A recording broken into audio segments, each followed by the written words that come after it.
అహ్మదాబాద్ విమానాశ్రయం సమీపంలో జరిగిన ఘోర విమాన ప్రమాదం దేశవ్యాప్తంగా విషాదం నింపింది. ఈ దుర్ఘటనలో 274 మంది ప్రాణాలు కోల్పోవడం తీవ్ర దిగ్భ్రాంతి కలిగించింది. ఈ ప్రమాదానికి గల కారణాలపై అనేక ఊహాగానాలు, అనుమానాలు వ్యక్తమవుతున్నాయి. అయితే ఈ మిస్టరీ ఛేదించడంలో బ్లాక్ బాక్స్ అత్యంత కీలక పాత్ర పోషిస్తోంది. ఇంజిన్ పనితీరు, విమానం ఎత్తు, వేగం వంటి అన్ని డేటాలు ఇందులో రికార్డై ఉంటాయంటున్న Aero Falcons Aviation Academy CEO Dilip కుమార్తో ముఖాముఖి చూద్దాం. అహ్మదాబాద్లో జరిగిన ఘోర ప్రమాదంలో కేంద్ర ప్రభుత్వం పూర్తిగా దర్యాప్తు అయితే ప్రారంభించడం జరిగింది. అసలు దాని ప్రమాదానికి గల కారణాలు ఏదై ఉండొచ్చు అనేది కూడా లోతైన దర్యాప్తు తర్వాత తెలిసే అవకాశం ఉందని చెప్పి కూడా అధికారులు అయితే భావిస్తారు. అసలు ఈ ప్రమాదానికి సంబంధించి మనతో మాట్లాడడానికి ఏరో ఫాల్కాన్స్ సీఈఓ దిలీప్ కుమార్కి సంబంధించి మనతో ఉన్నారు. వారిని అడిగి మరో తెలుసుకుందాం. సార్ నమస్కారం. సార్ నమస్తే అండి. సార్, ఈ ప్రమాదం అసలు అంటే ఏ విధంగా చూడవచ్చు? ఎందుకంటే ఎంతో అనుభవం ఉన్న పైలట్లకు సంబంధించి దాదాపు 8,000 గంటలకు పనిచేసిన ఒక పైలట్ ఉన్నాడు. కానీ అతనికి సంబంధించి కూడా అంటే అంత అనుభవం ఉన్న వ్యక్తి కూడా దీన్ని అంటే ఆ ప్రమాదం నుంచి బయటపడలేని పరిస్థితి అవుతుంది. దీన్ని ఏ విధంగా చూడవచ్చు సార్? అంటే సుమిత్ గారు సో ఆ మెయిన్ పైలట్ అండి దానికి.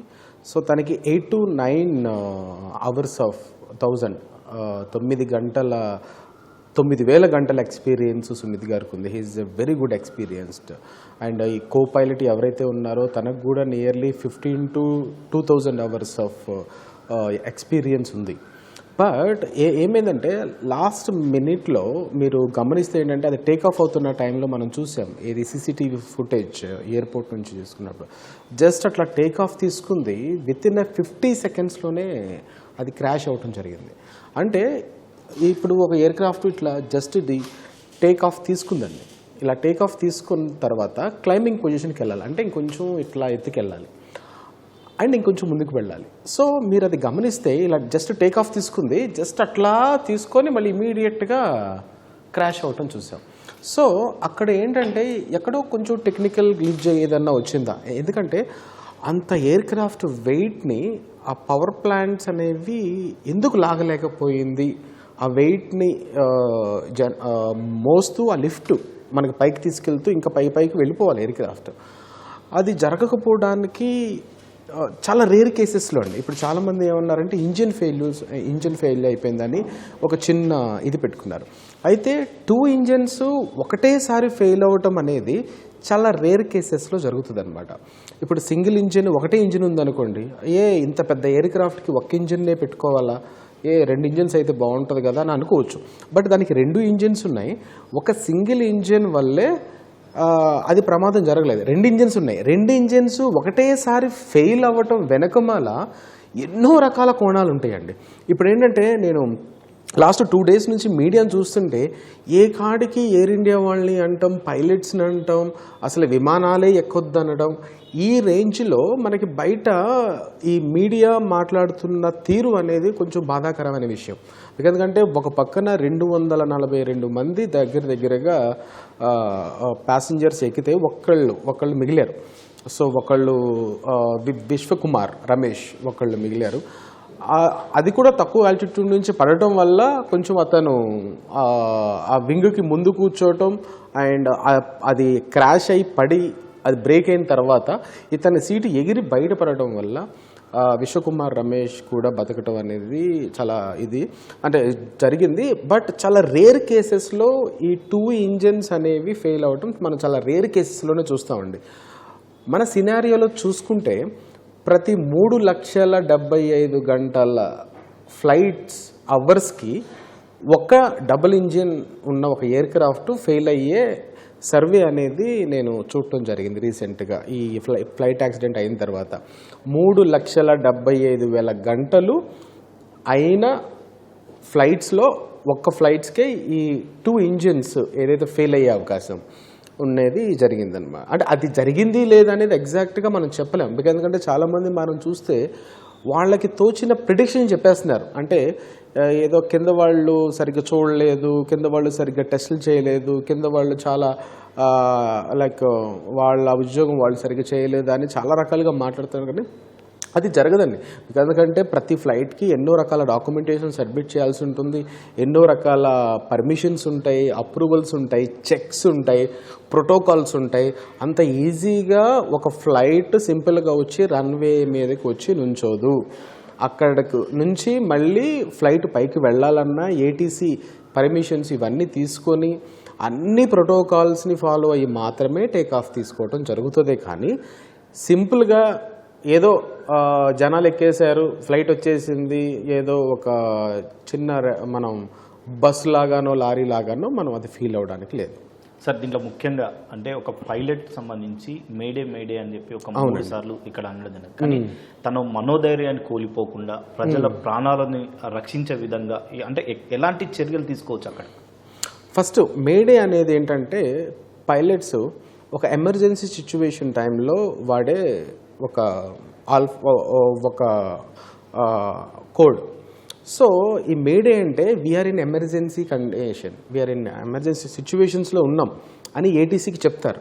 సో ఏటీసీ ఏం చేస్తుందంటే ప్రైమరీ యాక్షన్లో ఫస్ట్ ఈ ఫ్లైట్కి సంబంధించిన ఇష్యూని రిజాల్వ్ చేయడానికి ఏముంది, మనం ప్రీవియస్గా చూస్తే ఎక్కువగా ఫ్లైట్స్ క్రాషెస్ అవ్వడం అనేది ల్యాండింగ్ టైంలో చూస్తాం, బట్ టేక్ ఆఫ్ టైంలో అవ్వటం చాలా రేర్ కేసెస్. అండ్ ఈ మేడే కాల్లో ఏంటంటే ఇమీడియట్గా టేక్ ఆఫ్ తీసుకునే 50 సెకండ్స్లోనే, అంటే ఆ క్రాష్ అవ్వబోయే ఒక 20 సెకండ్స్ ముందే పైలట్కి అర్థమైపోయింది ఆ ఎయిర్ క్రాఫ్ట్ లిఫ్టింగ్ పొందట్లేదు, పైకి వెళ్ళట్లేదు, పైకి తీసుకెళ్ళలేకపోతున్నామని అర్థమయ్యి ఈ కండిషన్లో మళ్ళీ వెనక్కి రిటర్న్ రావడం కోసం he may approach the ATC. Mayday we are in emergency condition.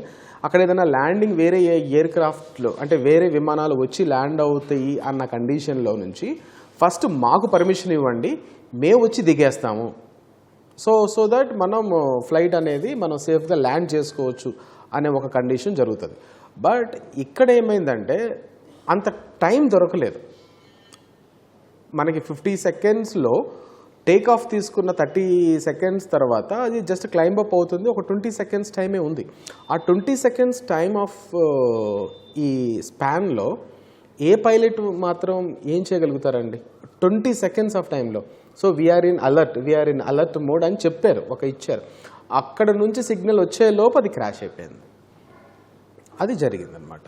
అంటే చాలా వరకు విమానాలకు సంబంధించి ఎదురుగా బర్డ్స్ రావడం, దానివల్ల లోపం అనేది బర్డ్స్ రావడంతో తొందర టేకప్ కానీ తర్వాత ల్యాండింగ్ సంబంధించి కూడా కొంతవరకు ఇబ్బందిగా ఉంటుంది. కానీ అలాంటి సమయంలో పైలట్కి సంబంధించి ఎలాంటి సూచనలు కానీ ఎలాంటి గైడ్లైన్స్ కానీ దాంట్లో పొందుపరిచి ఉండదు సార్? ఫస్ట్ ఏంటంటే ఫ్లైట్ టేక్ ఆఫ్ తీసుకునే ముందే ఇంజనీర్స్ ఏం చేస్తారంటే లైన్ చెక్ చేస్తారు. అప్పుడు ఏంటంటే ఆగిపోయి ఉన్న ఎయిర్ క్రాఫ్ట్ ఇంజిన్ లోపల పాములు ఏమన్నా వెళ్ళియా, బర్డ్స్ ఏమన్నా వచ్చి లోపల ఏమన్నా కూర్చున్నాయా ఏంటి అనేది మెయింటెనెన్స్ ఇంజనీర్స్ ముందుగానే చూసుకుంటారు.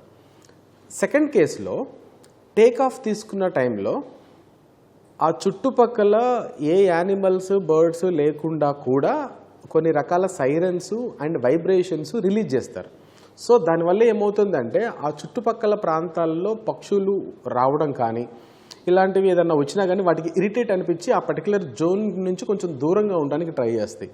మనం ఈ రీసెంట్గా ఇన్సిడెంట్ అయిన దాంట్లో చూస్తే సీసీటీవీలో మనకి ఒక చిన్న నల్ల పాయింట్ కూడా ఇలా కనిపించలా, ఏదో ఒక పక్షి వచ్చి అన్నట్టుగా కూడా మనం చూడలేదు ఆ సీసీలో. సో బర్డ్ స్ట్రైక్స్ అనేవి అంతకుముందు జరిగినాయి ఆల్ ఓవర్ వరల్డ్ లెవెల్లో. బర్డ్ స్ట్రైక్స్ అంటే బర్డ్ లోపలికి వెళ్ళిపోవడం వల్ల ఇంజిన్ మొత్తం కొట్టుకుంటూ ఇంజిన్ మాల్ ఫంక్షనింగ్ అంతా పాడైపోయి అలా ఒక ఇంజిన్ ఫెయిల్ అవ్వచ్చు.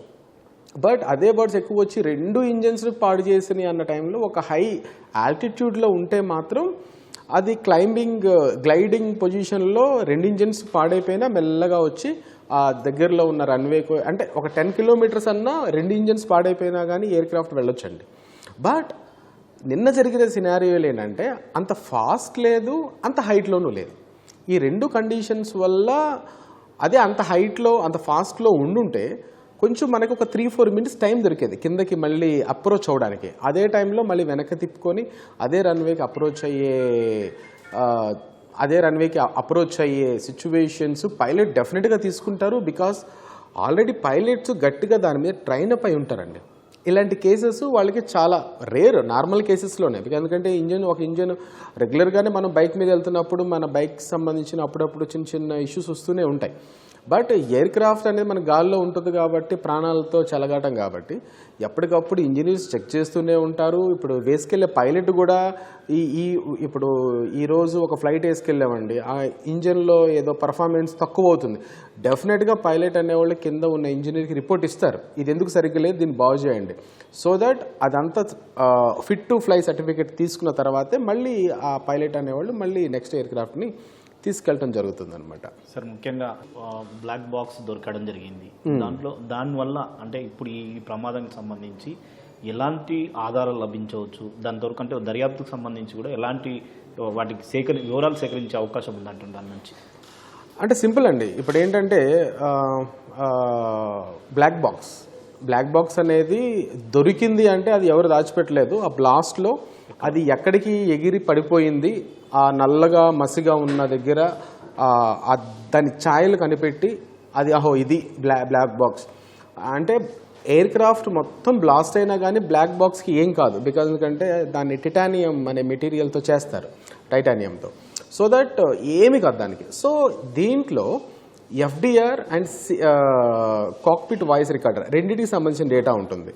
సో ఫ్లైట్ డేటా రికార్డింగ్లో ఏమవుతుందంటే అసలు ఫ్లైట్ ఎంత స్పీడ్లో స్టార్ట్ అయింది, ఎంత హైట్కి వెళ్ళింది, ఎంత ఫ్యూల్ అప్పుడు ఆ పర్టికులర్ ఎయిర్ క్రాఫ్ట్లో ఎంత ఫ్యూల్ ఉంది, ఎలాంటి టైంలో ఏవేవి పార్ట్స్ పనిచేసినాయి పనిచేయలేదు ఏంటి అనేది టోటల్ ఫ్లైట్కి సంబంధించిన డేటా మొత్తం అందులో స్టోర్ అవడం జరుగుతుంది. అండ్ కాక్పిట్ వాయిస్ రికార్డర్ అనమాట, అంటే పైలట్లు అండ్ ఏటీసీ వాళ్ళు మధ్య జరిగిన కాన్వర్జేషన్ ఎట్లా జరిగింది వాటికి సంబంధించిన మొత్తం ఇన్ఫర్మేషన్ కూడా వీళ్ళు వినటం జరుగుతుంది అనమాట. సో దీన్ని బట్టి బ్లాక్ బాక్స్ ఇచ్చే ఏవైతే రిజల్ట్ ఉంటుందో మనం దాని మీద బేస్ అయ్యి మాత్రమే మనం చెప్పాలి, కానీ we should not blame air ఇండియాని బ్లేమ్ చేయడానికి లేదు, ఏదో ఒక పర్సన్ ఒక డిపార్ట్మెంట్ వాళ్ళు తప్పు చేశారని ఒకరిని బ్లేమ్ చేయడానికి లేదు. We need to wait for black box result. ఆ బ్లాక్ బాక్స్ రిజల్ట్ నుంచి వచ్చే దాని మీద డీజీసీఏ దానికి సంబంధించిన నెక్స్ట్ స్టెప్ ఏమేయాలి ఇన్వెస్టిగేషన్ అయిపోయిన తర్వాత, అంత ఈజీగా అలా డీజీసీఏ వదిలేదు.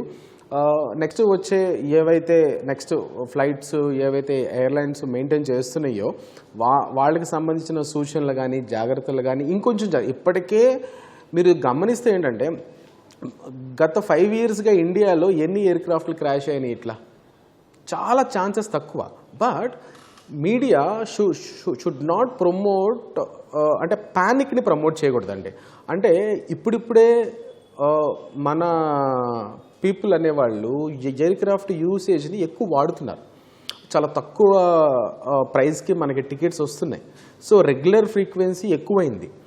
సో గత 10 సంవత్సరాలుగా చూసుకుంటే అంతకుముందు చూసుకుంటే ఇప్పుడు చూసుకుంటే ఏవియేషన్ గ్రోత్ అనేది చాలా బాగా పెరిగింది. ఈ టైంలో ఒక ఫ్లైట్ ఎక్కడానికే భయపడే అంతగా దయచేసి ప్యాసింజర్స్ని ప్యానిక్ చేయొద్దు.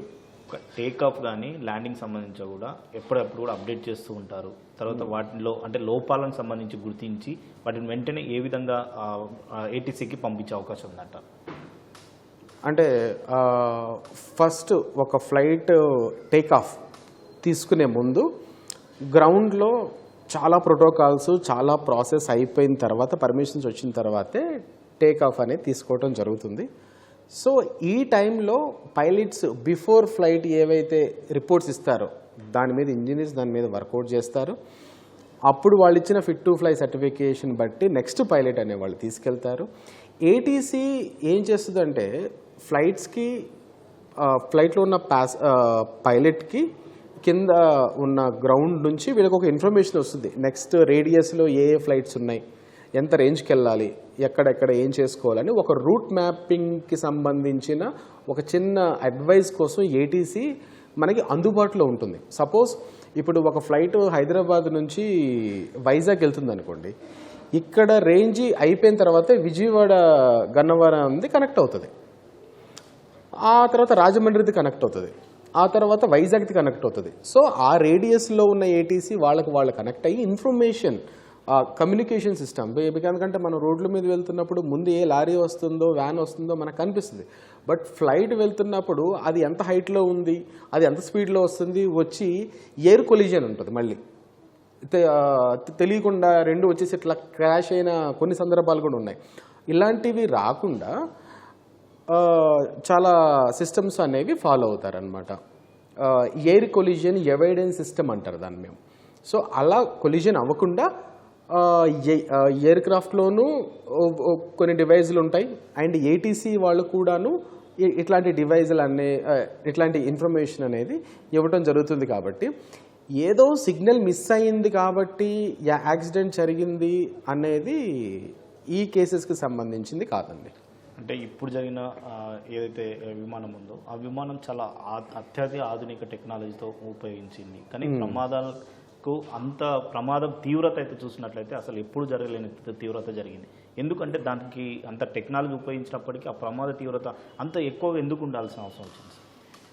అదేనండి, లాట్ ఆఫ్ కేసెస్ మనం ఒక్క కోణమే ప్రెడిక్షన్ చేసి చెప్పలేం. ఇప్పుడు నేను చెప్పినా కానీ ఇవన్నీ కూడా ప్రెడిక్షన్ ఏమో ఇట్లాంటి ఛాన్సెస్ ఏమో అని ప్రెడిక్షనే ఉంటుంది, కానీ ఎగ్జాక్ట్ రిజల్ట్ అనేది అంటే ప్రతి దానిలో ఏదో ఒక సమస్య వల్లే అవుతుంది.